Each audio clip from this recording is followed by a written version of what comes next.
Support for This American Life comes from Capital One. With no fees or minimums on checking and savings accounts, banking with Capital One is like the easiest decision in the history of decisions. Kind of like choosing to listen to your favorite song on repeat. And with their top-rated app, you can deposit checks and transfer money anytime, anywhere, making Capital One an even easier decision. That's banking reimagined. What's in your wallet? Terms apply. Capital One N.A., member FDIC. This house on Washington Street in New York doesn't look like a house. It's more like an industrial building. It comes right up to the sidewalk, red brick, steel window frames, and a grid of windows. It'd be considered a big house anywhere. But in New York, where people live in pretty small quarters. I mean, it's huge. My building, I think, has 14 apartments, and I think this looks twice as big as it, and it's just him and his family. I don't know. The him in this case is Noam Gottesman, a billionaire finance guy, an art collector. The guy telling me about him is a neighbor from around the corner, Eyal Levin. Not a billionaire. Father of 2 teenage boys who share a bedroom. He runs a jewelry business with his wife. There's one other important feature on this immense house that he wants me to see. Bright yellow letters, neat and tidy and dignified, on the bank of windows. Eyal reads, Signs, no parking, active driveway. Mm-hmm. But when you live here, everybody knows he's bluffing. It's not a no parking zone, he says, because there's no driveway. There's no garage. There's just a big door. But by pretending to have a driveway, what this man gets, he says, is the kind of real estate money cannot buy in New York. His own free parking space, right in front of his house. And parking. Parking is just beyond difficult in certain neighborhoods of New York. Like, people cry over parking. It's so frustrating. And finding a space in this neighborhood, Eyal says, you sometimes go make the rounds and rounds and rounds, and time passes. Sometimes it can take an hour, sometimes more. Eyal says that when he first noticed Gottesman's signs telling people not to park there, he respected the moxie. Initially, it was very funny. I actually chuckled, and I was like, well, this guy, good for him for confiscating parking lot. I mean, whenever I passed it, it was like kind of funny. Like, look what this guy did. But then one day, Eyal was driving around looking for parking himself. It's taking forever. And he sees the space in front of Gottesman's house. And he decides, okay, this will be the day he'll park there. 5-10 seconds after, there's a security guard or 2 of them that barge out of the property. They have cameras all over, so they see when you park, and they run out. He says they told him you can't park here, and they pointed to the signs on the door. I was like laughing, and I said, listen, guys, I'm a neighbor. I know what you're doing here. I personally don't care, but I'm allowed to park here. And then they start making threats. You will get towed. Why are you being so difficult? Eyal describes himself as somebody who's generally pretty mellow. And the first time he tried to park there, he decided it wasn't worth arguing about and pulled out. But the next time he needed a place to park, he pulled into the space again. Again, the tough guys showed up. And this time, Eyal had had enough. He stood his ground. I was like, why am I being bullied when I know for a fact that I'm allowed to park there and that the signs are basically fake? So he left his car there. He parked. Did that maybe a half dozen times, he says.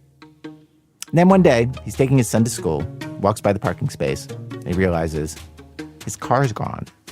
They had him towed. Eyal believes the guards must have found a cop who'd write a ticket and then called for the tow truck. The ticket later got thrown out. But to get his car back, Eyal still had the hassle of riding the subway out to the tow lot. It was in part of Queens called Maspeth. There was a subway ride and a 20-minute walk, he says. He also had to pay $201 to get the car back. I mean, at the time, I was enraged. It's ludicrous. It's my car. It's public space. I don't care how much money you have. I'm still allowed to park on the street. So, the neighbor had cameras, guards, money, and Eyal thought cops, they could talk into writing tickets for something that is not illegal. But Eyal had some moves, too. Sent the story to the tabloids. Talked to reporters. And I wake up in the morning and I see it online and I'm like, whoa, like it was the whole front page. And what was the headline again? Uh, We're in his apartment for this part of the conversation, and he heads over to a cardboard box behind his couch, next to a bin of soccer and basketballs, rustles through some stuff, and pulls out 3 different days of the New York Daily News where this story is the front page. You can't buy that kind of real estate in New York either. The front pages of the New York tabloids are like the Madison Square Garden of journalism, usually reserved for the top acts. Cheating celebrities, no good Nick mayors, headless bodies and topless bars, A-Rod. so all over the first page, and they got a great headline, I think, Total Jerk. And they spell Total, Tow-Tal. Right. Get it? Tow, like they towed his car. He's interviewed for radio and TV. There are follow-up stories. The mayor's office declares that hogging a parking space like this is shameful. The Department of Buildings sends out an inspector.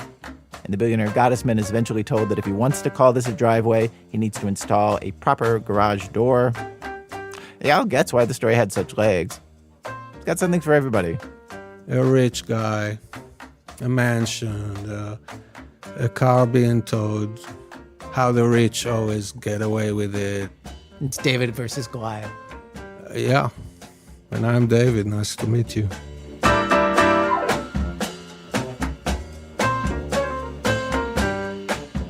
Like for the next few days, wherever I walk, I get stopped by neighbors.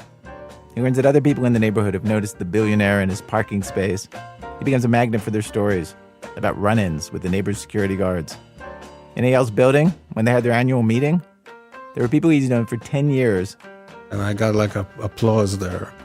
They were like, how did you do it? And one older neighbor was like, I've been trying to fight them for years because I was so upset about it. He doesn't even have a car, but just, whenever he passes it, he was like getting upset about it.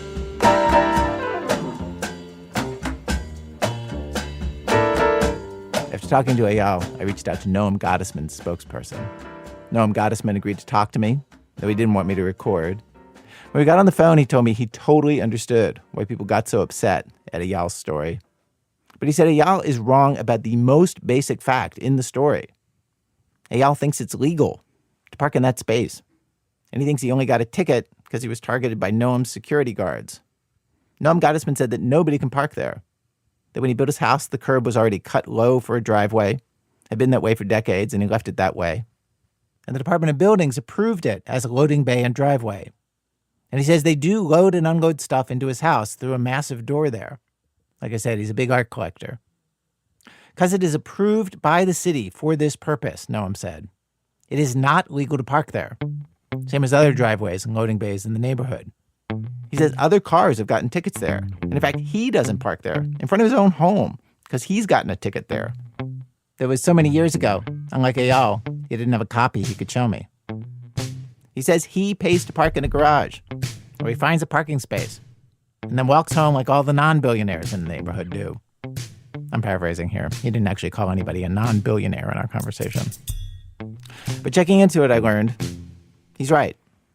The space in front of Noam's house was, in fact, not a legal parking space. Eyal's ticket was legit. I will note, tickets seem very rare for that spot.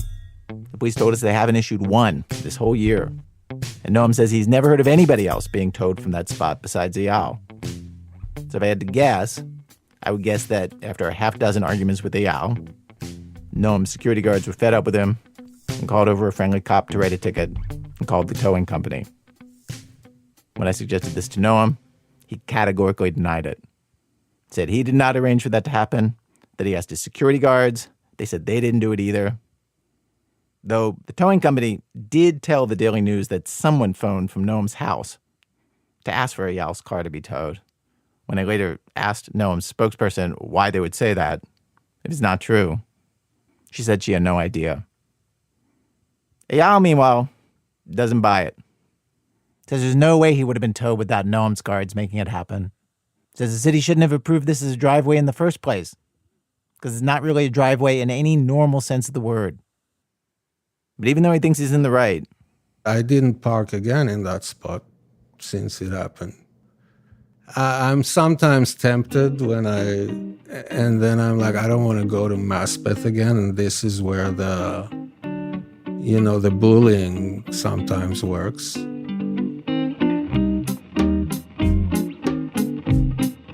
But today on our show, one man's bullying is another man's simple adherence to New York parking law. It's hard being neighbors when things get angry or ugly or seem unfair. It's like everybody is just stuck with each other. It's hard to move away. Moving away is for quitters. Today we have a story of a very different group of neighbors in a very different place. And a man moves in who breaks all kinds of rules, and the neighbors have to figure out what to do about it. And nobody backs down. From WBEZ Chicago, it's This American Life. I'm Ira Glass. Stay with us.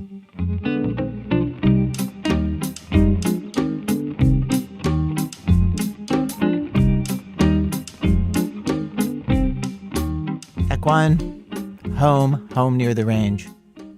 So what you're about to hear takes place not in a city, but in a small town in Vermont, Paulet, Vermont. Think rolling green hills, red barns, and pretty peaceful until a stranger comes to town, buys up some land. The neighbors aren't exactly sure what to make of this guy. And then problems start. And things escalate in a pretty serious and intense way, partly because this new guy, not only does he not play by the rules, in fact, he seems to feed off breaking them. This story is going to be the rest of our show today. Reporter Mike Giglio tells what happened. It all started with a gate. A man named Daniel Bonnier bought a wooded 30-acre property between some farmland and a slate quarry back in 2013. The neighbors didn't see much of him for a while. They noticed construction vehicles rumbling up and down the road, and they figured he was building a house. Mandy Hewlett and her husband Rich own a farm next to Daniel's property. Here's Mandy. A good friend of ours used to own that property, and he sold the property to him. And the very first time we met him, he came down to the farm, and he was okay. But the next thing we knew, it was like 2 weeks later, he was erecting a gate on our property. Daniel's land is actually surrounded by other people's property. It's kind of like an island. So in order to access it, he has the right to cross the Hewlett's land. There's a long driveway. Daniel put a gate at his end of it, but his gate was on the Hewlett's property. Mandy and Rich are in their 40s. They have 2 kids. They own a lot of farmland and a trucking company. Rich grew up there. His family's been in the area since before the Civil War. So Rich approached him and said, "You do know that you put your gate 10 feet onto our property." And he's like, "I'll put my gate wherever I want to put my gate." And Rich said, "Well, in Vermont, we put our gate on our own property or on the property line, not on somebody else's property. And, I think he gave him 2 or 3 weeks to remove it. And if you don't, I'm going to come remove it." And he's like, "You're never going to get that out of the ground." So he gave him 2 or 3 weeks, and he didn't move it. So Rich went up with the payloader and brought a witness with him as well, and just picked it up out of the ground and tossed it onto his property, back onto his own property. So things were off to a bad start. Daniel was a newcomer to the area. He was from upstate New York, but other than that, he was guarded about his background. He told one neighbor he'd been in the Army. Then there was a rumor around town that he'd been a Navy SEAL or federal agent or something. It wasn't clear. And just a word about the place he'd moved to, this part of Paulet. It's a bit isolated, up on a hill. There are about a dozen households all spread out along a couple of roads. There are the Hewletts, John Davis, a Vietnam vet, and his wife Val. Then down the hill is Beth Duquette, a former librarian, and her husband Ray. Paul and Michelle Tillander are grandparents who moved to the area about 10 years ago. People are pretty private here, but they help each other out. This is Ray and Michelle, who lives one house down from him. Paul and Michelle moved in next door to me. I love this story. I told him. I know what he's going to say. If you ever have an emergency, call me first, then call 911, because the cops won't show up. Yeah. But I will. And that's the way we roll around here. Most of them came here for the landscape and the quiet. And then, one day, the woods erupted with gunfire. Hundreds and hundreds of rounds. This is Beth Moser Duquette, the former librarian. I mean, it was just shooting like on a daily basis, like duh-duh-duh-duh-duh-duh, duh-duh-duh-duh-duh-duh. I want to point out, Paula is not a gun-shy town. Beth told me that gunfire is the sound of Vermont. She's a longtime NRA member. The area is mixed politically. Some of the neighbors voted for Trump, others went for Biden, but none of them has a problem with firearms. Farmers have their varmint guns and hunters have their rifles, and no one bats an eye at a neighbor doing some practice with an AR-15. This was different. We didn't know what was going on. We're like, well, it sounds like Vietnam. This is Michelle Tillander, the grandmother who lives with her husband, Paul. Here in Vermont, you expect to hear somebody out there plunking away at their targets, getting ready for turkey season or hunting season, or just keeping their firearms in tune. We do that. That's expected, but not what we heard. That was totally out of the zone. Did you try to approach him at that point? No, at that point, I was too afraid to approach anybody that was firing that much weaponry, because that's not normal, certainly for this area. I don't think I would want to approach anybody that was firing off, 1,000 rounds. That's scary.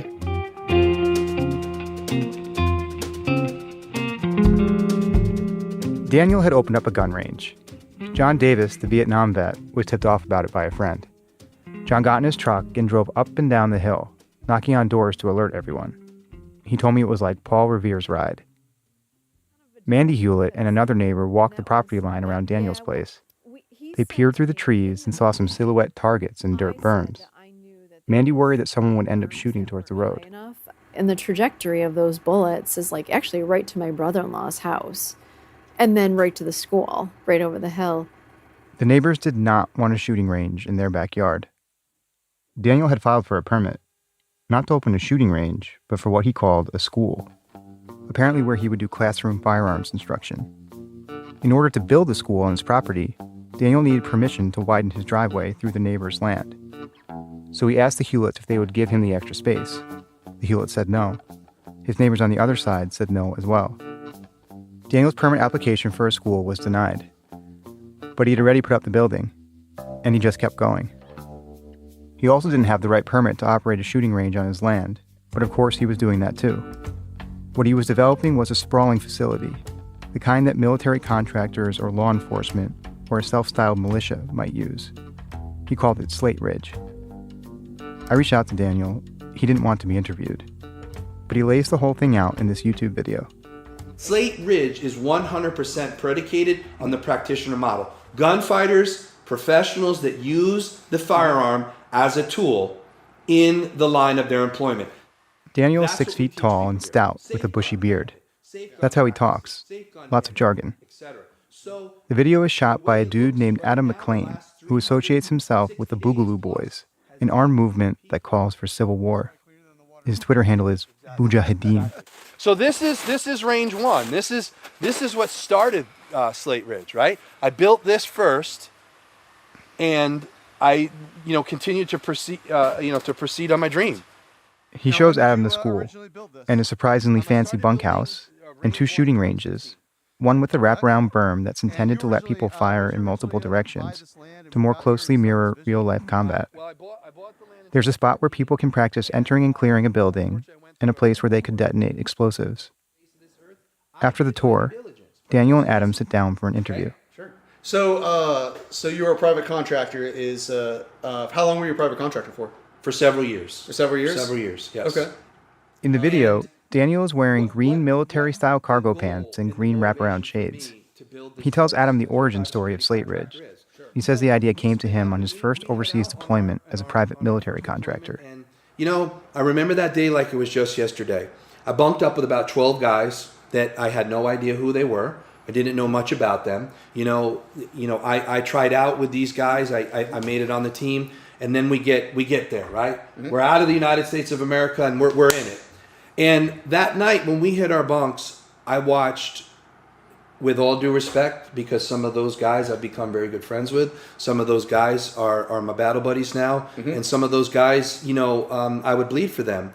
But a lot of them turned into a totally different person. Here we had men crying, shivering, and second guessing themselves. And I sat there and I watched these men and I said, wow, what did I get myself into? The problem was they weren't properly trained. So he decided to start his own training facility. He tells Adam he put $1.6 million of his own money into building the place.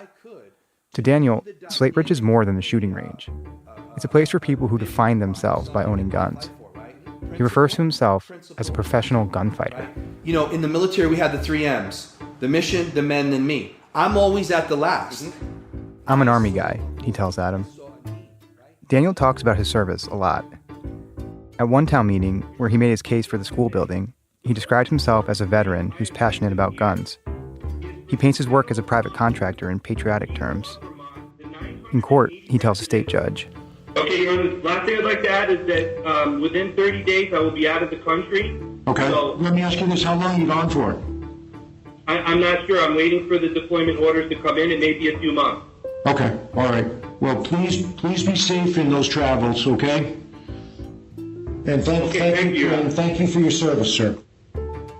The neighbors wondered if even the most basic part of his biography, that he'd been in the military, was a lie. John Davis, the Vietnam vet, wasn't sure he bought it. If you're a veteran, there's nothing more disreputable than somebody claims to be something he isn't. And I have no use for people that go around and act like they're something they aren't.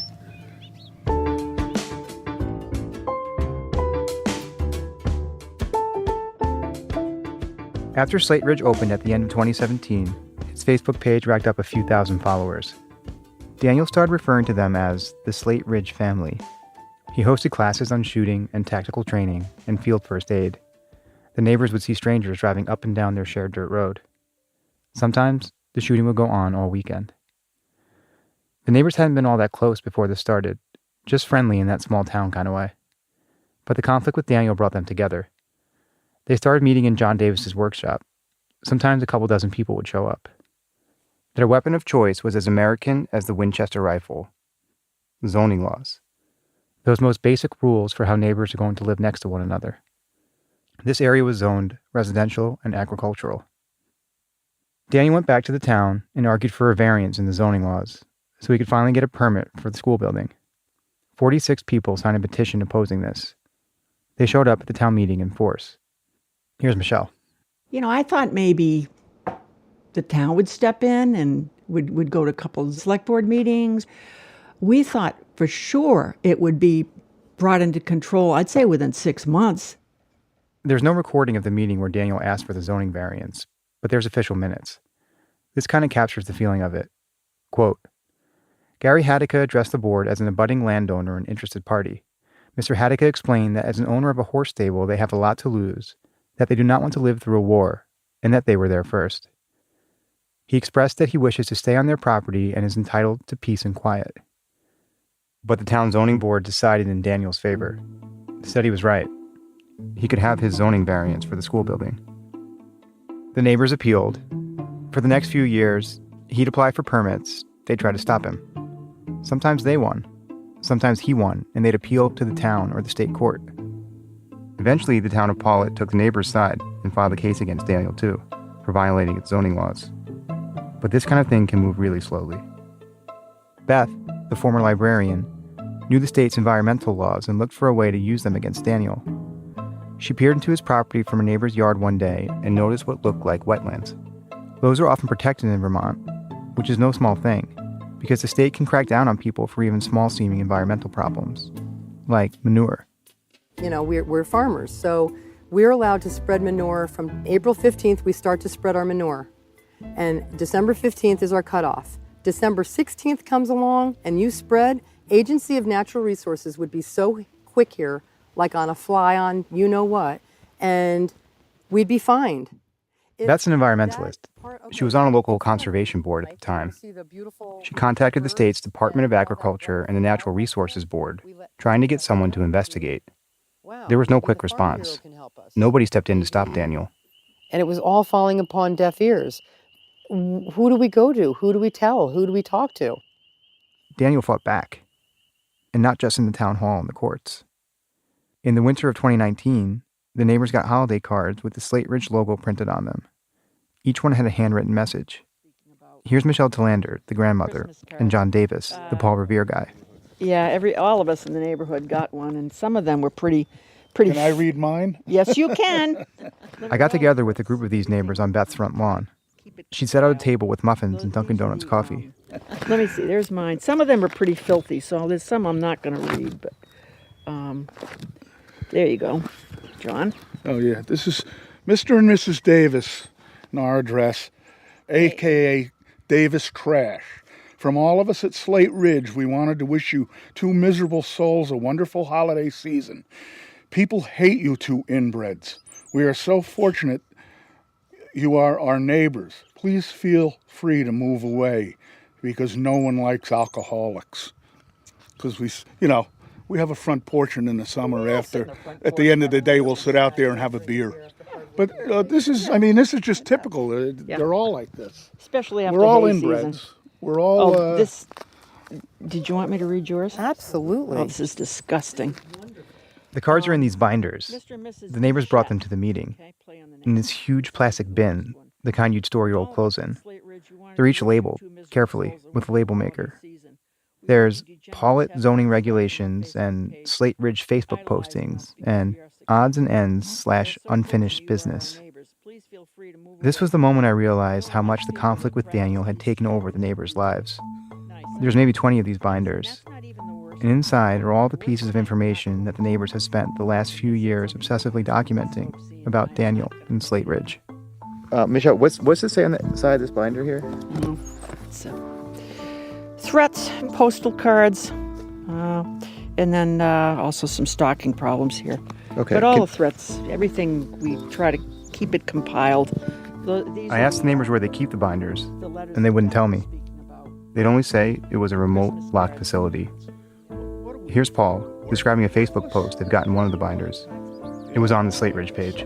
He put a picture of our house, and he captioned it, "Any day above ground is a good day. These people will be leaving soon." How'd you feel when that happened? Unsafe. And this is John Davis again. John and his wife moved to Paulet 43 years ago, in large part because his PTSD was so bad when he came back from Vietnam. He wanted the quiet. My wife and I were down and visiting my sister for about 3 days, and he posted on his website that the Davises are away. Yeah. And then some of his disciples posted, "Oh, really? They're away." So we cut our visit short because. Last fall, the Slate Ridge Facebook account posted a photo of an SUV and said they were looking for one like it to use for something called vehicle assault class, where the vehicle will be shot and then blown up. The SUV in the post was the exact same make, model, and color as an SUV the Hewlett's daughter had recently bought. Another time, the account posted a video. Ladies and gentlemen, this is a 9mm full metal jacket, 115 grain bullet. While Daniel narrates, the video shows a close-up of a bronze bullet, then pans to the driver's side of a silver car. That went through this door, through the car. The door has been shot through multiple times, right where someone has written the words R. Hewlett Trucking on it. That's the name of one of the businesses the Hewletts own. So if you think that you can hide in your car and be safe behind the door from a bullet, you're wrong. Mandy Hewlett eventually got a no-stalking order against Daniel, and the Slate Ridge Facebook page is down now.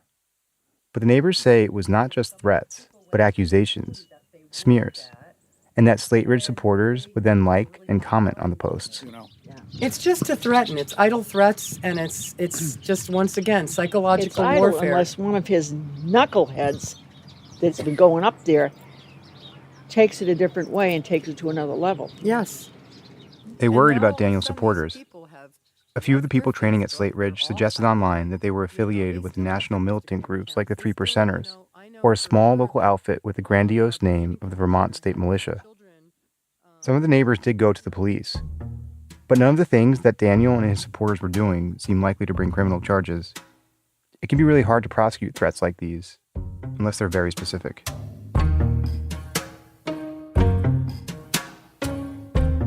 Daniel didn't just go after the neighbors. He made it sound like the town itself was conspiring against him. They were all in league with the Hewletts, who he saw as his main opposition. Here he is at one town meeting, accusing the board of treating him unfairly. I believe Mr. Bob Jones has a conflict of interest and has suppressed my rights and my existence in this community on 3 facts. Daniel points out that Jones, a board member, has worked for the trucking company owned by the Hewlett family. Then he pivots to a different and very surprising attack. Furthermore, this man has attended a Klan meeting by the group. The meeting he's talking about is one of the ones the neighbors held to strategize about shutting down Daniel and Slate Ridge. But Daniel is calling it a Klan meeting, as in the Ku Klux Klan. Like, he's saying the neighbors are the KKK. This is part of a long-running and completely unsubstantiated claim of his, that Pawlet is somehow run by white supremacists. You think it's funny? And also had proceeded when the Hewlett family took my gate down on my property. How is that legal for him to be here and to vote and not recuse and not have a misconduct? Mr. Cleveland, you laugh too. The first 6 months of this opposition here, your son Kenneth was dating a Hewlett. How can we not believe she didn't tell your son to tell you rhetoric to vote against me or diminish or sequester my rights in this community? You went to a Klan meeting too. I didn't go to any Klan meeting, let me tell you. The meeting you went to, whatever the verbiage is, you were not supposed to be there. It's as simple as that. I believe I went to the very first meeting they had, and that was to collect information. Okay, you're not supposed Which I did. Right, you're not supposed to be doing that. Okay, and furthermore, I don't think anyhow. Listen, I don't think you need to drag my son into we're it not either. dragging yourself, but it's not ethical. You need to recuse yourself. You cannot allow these degenerates to start making things against me in this town and then you vote on it. I think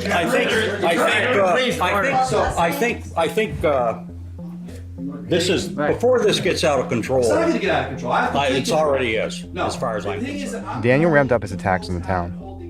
One post on the Slate Ridge Facebook page included a picture of Pawlet's town hall and said, quote, "No alarm, no security camera, single pane windows, no deadbolts, 30 to 40 minutes police response time, dead zone for all cell service, no safe room." People wrote in the comments that it was a soft target and noted the women on staff often worked late. Another post urged supporters to assemble at a town meeting with weapons and trauma kits, though none of them actually showed up. There were other problems too. In 2018, Daniel was banned from Pace University, where he'd been studying for a master's degree in Homeland Security. He'd allegedly sent a dean death threats over text message. That led to a judge's order suspending his pistol permit in New York and requiring Daniel to surrender his firearms. When police searched his house, they found a handgun, which led prosecutors in New York to charge him with 2 felonies for criminal possession. Those are not resolved yet. According to a prosecutor, the majority of Daniel's pistols were transferred out of state, presumably to Vermont.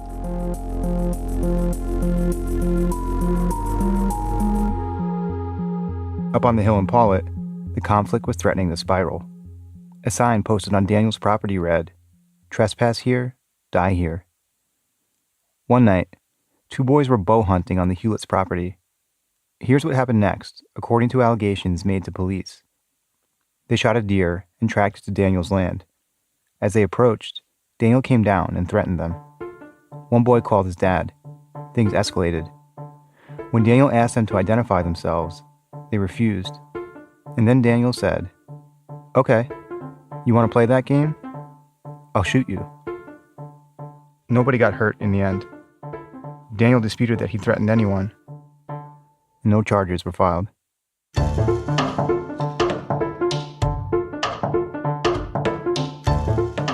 Coming up, reporter Mike Giglio looks into Daniel's background to try to figure out who Daniel really is and just how worried the neighbors should be. That's in a minute from Chicago Public Radio when our program continues. Support for This American Life comes from Grove Collaborative. From cleaning must-haves to personal care essentials, Grove's curated online marketplace makes the decision to go sustainable a cinch. Customers can choose from over 350 plastic-free items and hundreds of healthy household products, from trusted brands like Mrs. Meyer's, Seventh Generation, and their very own Grove Co. line. For a limited time, Grove Collaborative is offering listeners a free starter set plus free shipping when they go to grove.com/thisamericanlife today. That's grove.com/thisamericanlife. This American Life, I'm Ira Glass. Today's program, Don't You Be My Neighbor. We're devoting most of the hour today to the story of Paulet, Vermont, and what happened when one new person moved in. In this next part of the story, reporter Mike Giglio tries to answer the questions that lots of people in town had about their new neighbor. Here's Mike. I started writing about militia groups and civil violence last year. Ever since, I've been getting emails from people who were afraid of their neighbors.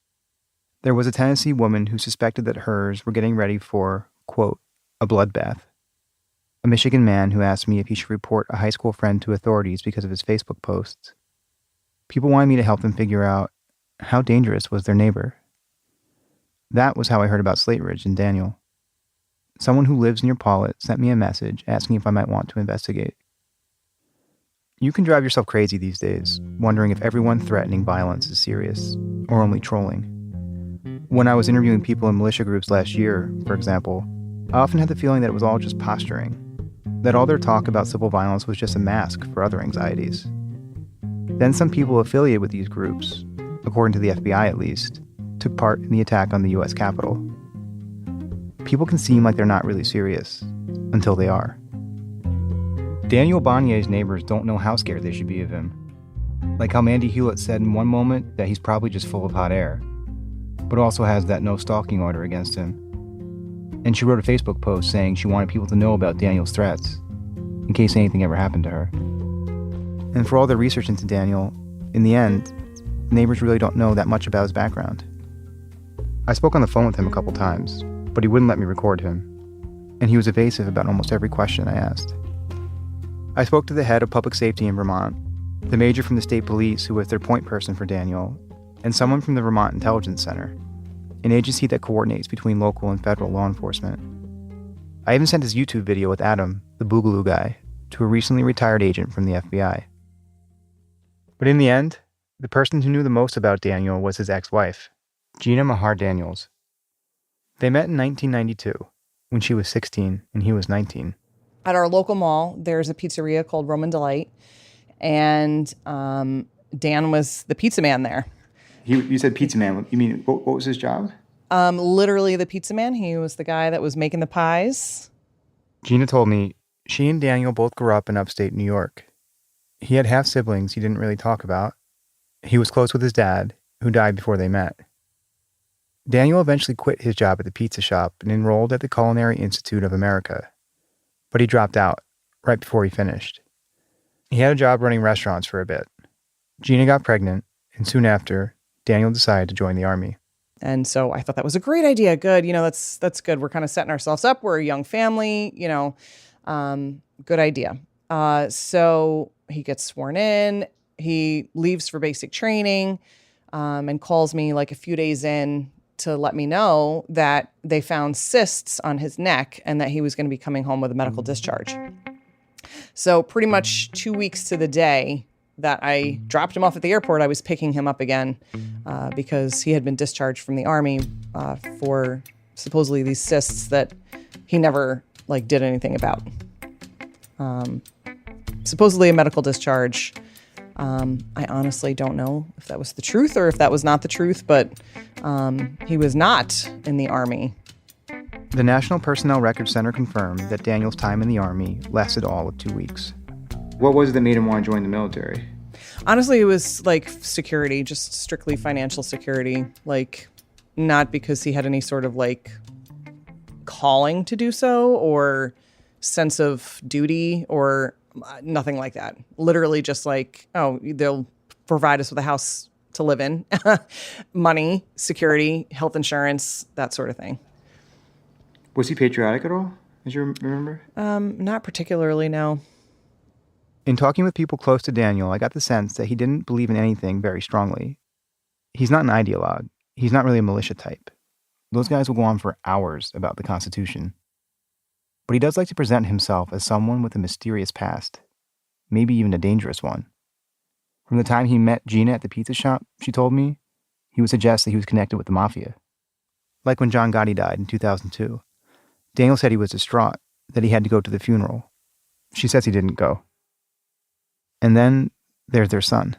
I'm Gumbrati Luciano Bagne. I know you can't see me, but I'm doing the Italian hand. You know, you put all your fingers together pointing at the sky. You know, I find that helps people with my name. But yeah, Gumbrati Luciano Bagne. If you're trying to remember what movie the name Gumbrati is from, where you've heard it before, you haven't. There's only one Gumbrati. Is it always been like a point of like discussion with people? Like, oh yeah. Well, I just tell them my dad made it up. I tell them, I say, hi, my name's Gumbrati Bagne. And they go, oh, Gumbrati. I said, yeah, it's my real name. It's a fake name, but it's my name. Like, you know, it's not a real name. I'm the only one, but it's my name, you know. When I was pregnant, we were talking about names, and he was like, I want to name him, something strong, and, I want to name him Gumbrati. And I'm like, oh, God, no, absolutely not. Like, seriously, that's horrendous. We're not going to name him that. And he's like, no, listen, that was somebody from my past, and, somebody, I can't really talk about it, but somebody who was like, really important to me. He was kind of like a father figure. And so I acquiesced at that point. I'm like, all right, fine. This is a namesake. This is something that's really important to you. Fine. And, later on in years, it was like came up in conversation, like I think someone was asking us together, and then he was like, oh, no, I made that up. I was like, are you serious? You made that up. You told me that was, oh, no. Yeah. It's like, it's a cool name. I just needed you to be on board. Like, you mother.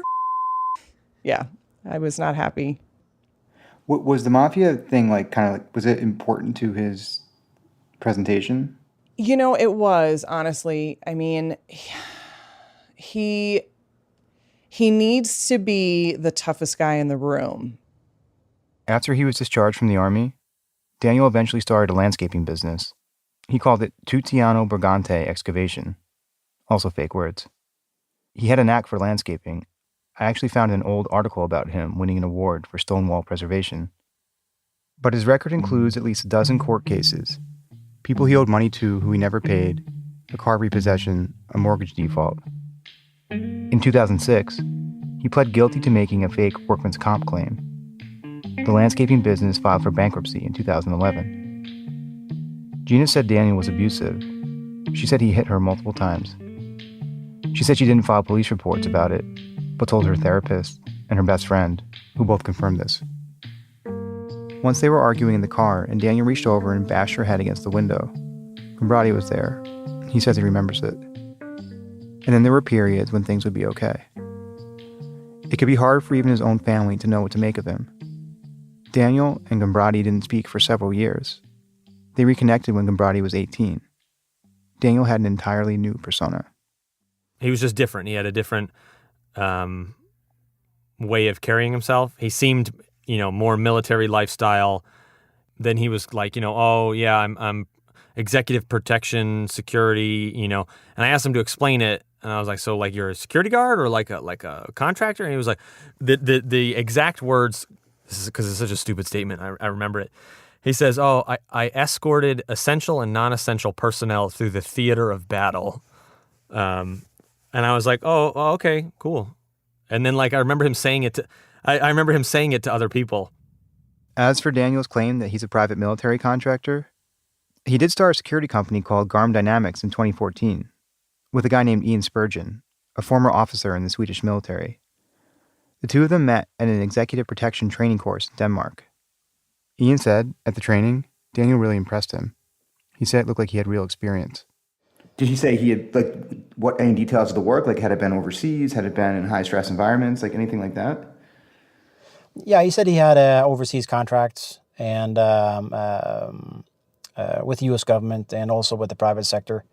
And again, from my background, I'm prone not to ask questions because really it's if it's not my need to know, then I really don't ask any questions. The idea was that Garm Dynamics would do security contracting and train people in military tactics. The Garm website had seals from the Department of Homeland Security and other government agencies on it, but Ian told me that they never actually worked for any of them. He said Daniel had assured him it was okay to use the logos. The website also said the company was, quote, established and facilitated by elite military and government personnel. Was there anyone else that was like elite military and government personnel besides you? No, it was only the two of us, but I don't know how we add that. But again, how we're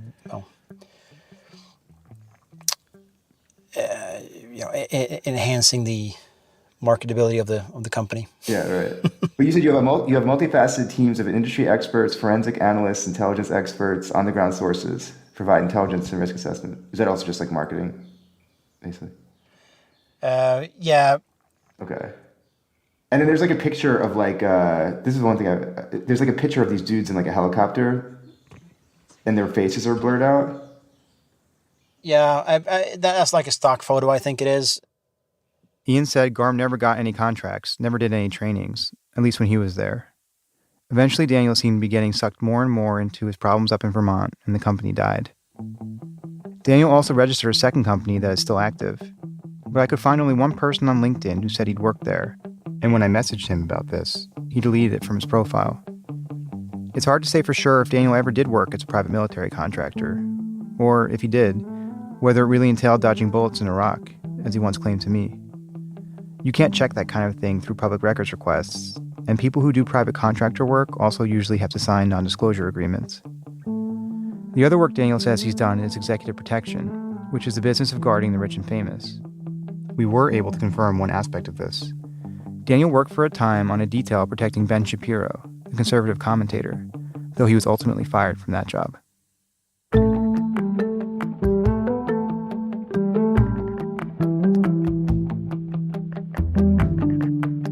I spoke with a few people who consider themselves part of the Slate Ridge family. They see a totally different version of Daniel than the neighbors do. Samantha Shumway is one of the co-founders of the Vermont State Militia. She says they're survivalists. They're a pretty small group, about 10 members. They train once a month. She's 32, has 4 kids, who call Daniel Uncle Daniel. She told me he's not dangerous at all. He's just someone who wants to share his knowledge about guns. He taught them all firearm safety. She and the other militia members drive about 2 hours to get to Slate Ridge, even though there are much closer ranges, because the facility is so nice, and because Daniel is so warm and welcoming. She doesn't believe the neighbors are really as scared as they say. She thinks they're exaggerating their fears, because they don't want a noisy shooting range in their neighborhood, and they're afraid of change. They haven't even met us, she told me. She did think the Facebook threats were over the line. After the Hewlett trucking video, she and some others in the Slate Ridge family told Daniel he needed to stop. It was all part of what she called a battle between neighbors, which she didn't see how it could end at this point. But the thing she was more worried about was the government, taking Daniel's land. It's a piece of him, she told me.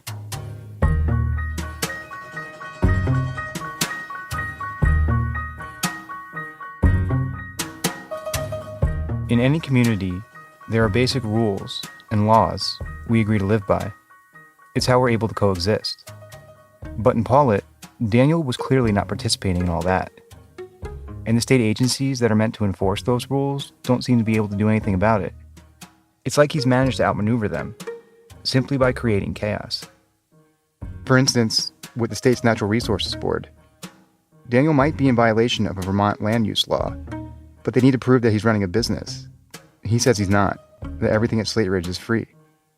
And so far, the Natural Resources Board hasn't been able to prove otherwise. And take those cases in New York. One of them is a restraining order against him, which required him to surrender his firearms. I asked law enforcement authorities in Vermont about this. Could they enforce New York's order? Go and seize his guns? They said yes, they could. But here's the irony. Even though the neighbors have been hearing all that shooting for so long, even though Daniel talks about all the weapons he has, there's no hard proof that he currently has any in his possession. If you look at his Facebook posts, photos, videos, he never appears with a gun. For a while now, some of the neighbors have had this feeling that's new to them, that the system is failing them, that the protection that they thought it provided isn't actually there. I think this can create a special kind of anxiety, and it's led them to take things into their own hands.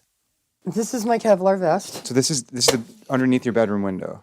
Mm-hmm. Yeah. Beth showed me around her Because house. this is with no She and Ray have weapons hidden everywhere, just in case. This is my favorite weapon.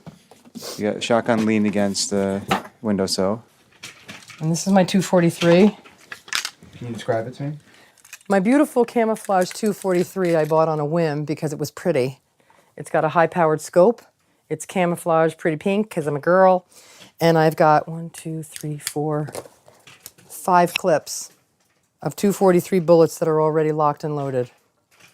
2 years ago, I would have never, it only takes 1 bullet to kill a deer. Why do you think I have all these? To protect my family. And these are my family. My neighbors are my family. So Bonnier has family, we have family too.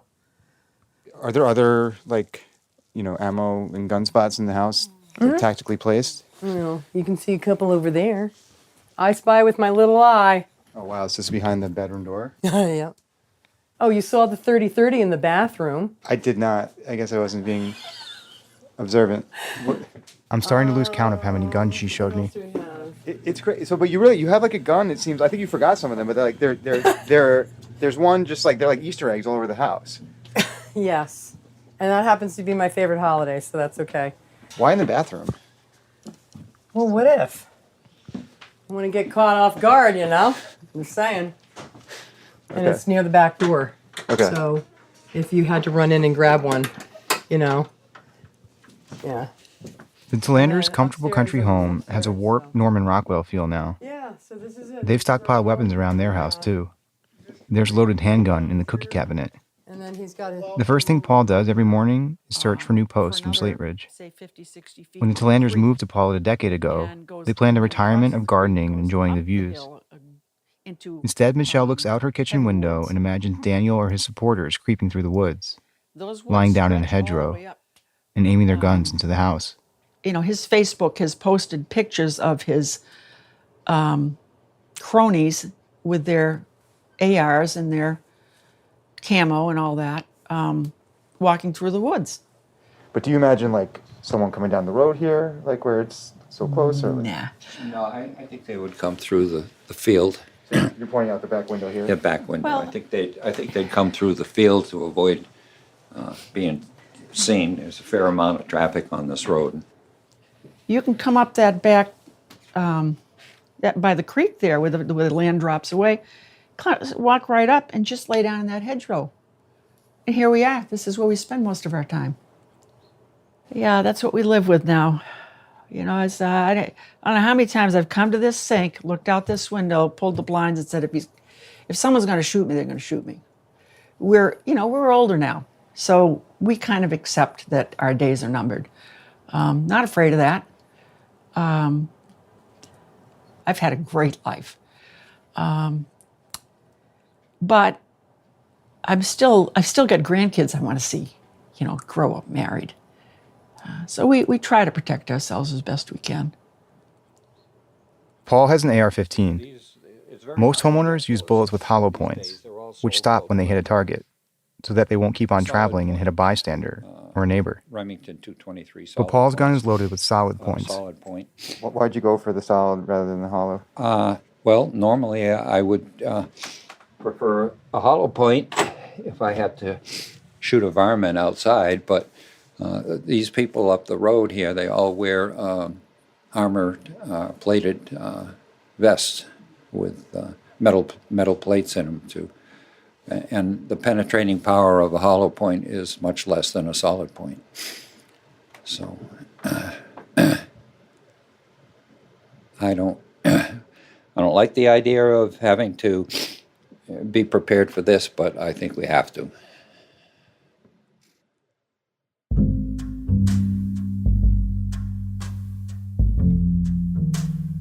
Something did happen for the neighbors recently. It actually looks like Slate Ridge might get shut down. And do you know what did it? It wasn't the governor or the attorney general or the ATF or the state's Natural Resources Board or the state police. It was the tiny town of Paulet.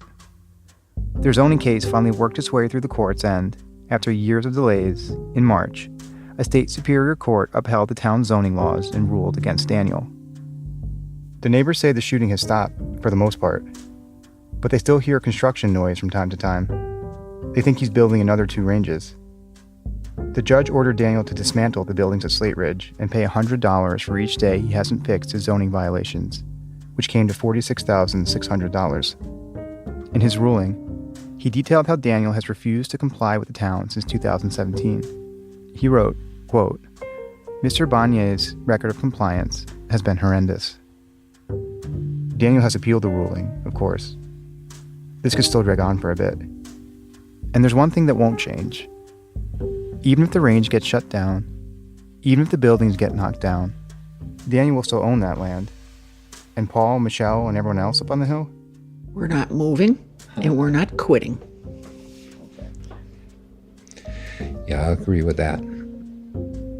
So for now, at least, they're all still going to be neighbors.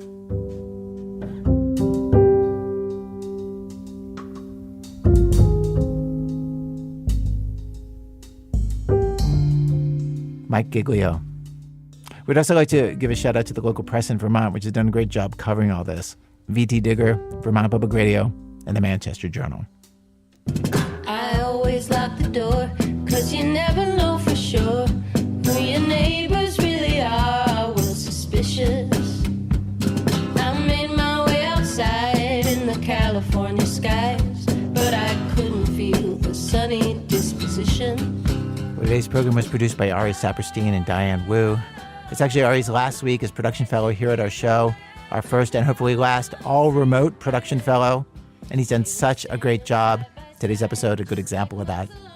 The people who put together today's episode include Bim Adewunmi, Elna Baker, Ben Calhoun, Zoe Chase, Sean Cole, Dana Chivas, Damian Grafe, Seth Lynn, Mary Marge Locker, Stone Nelson, Nadia Raymond, Laura Sturcheski, Christopher Sotala, Matt Tierney, Julie Whitaker, and Chloe Weiner. Editorial assistance on today's show from Lisa Fu. Our managing editor, Sarah Abdurrahman. Senior editor, David Kestenbaum. Our executive editor is Emmanuel Barry. Special thanks today to Stephen Rex Brown of the New York Daily News for help with our story about the billionaire and the parking space. Thanks also to Chase Bauer, Otis Gray, Jesse King, Gene Fidel, Aaron Glantz, Elaine Stevens, Tom O'Connor of Fed Squared Consulting, Miriam Kleiman, and Ingrid Jonas. Our website, thisamericanlife.org, where you can stream our archive of over 700 episodes for absolutely free. Also, there are videos, there are lists of favorite shows for your summer road trip listening, tons of other stuff there too. Again, thisamericanlife.org. This American Life is delivered to public radio stations by PRX, the Public Radio Exchange. Thanks as always to our program's co-founder, Mr. Troy Malatia. You know, he told me he could sum up any movie in 9 words or fewer. I was like, okay, Big Lebowski, go. A rich guy, a mansion, a car being towed. All right, it's stolen and crashed, then towed, but yeah, pretty good. I'm Ira Glass, back next week with more stories of This American Life.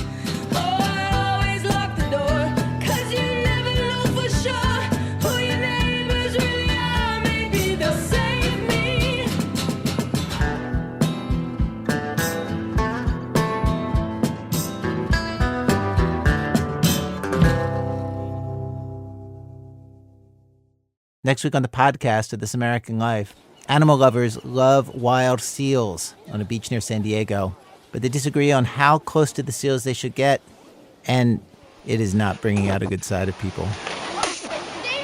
So you're spitting on me now, huh? I didn't touch you. You spit on me. You're harassing me. You spit on me. I spit on your camera. How great we are dealing with nature. Next week on the podcast or on your local public radio station.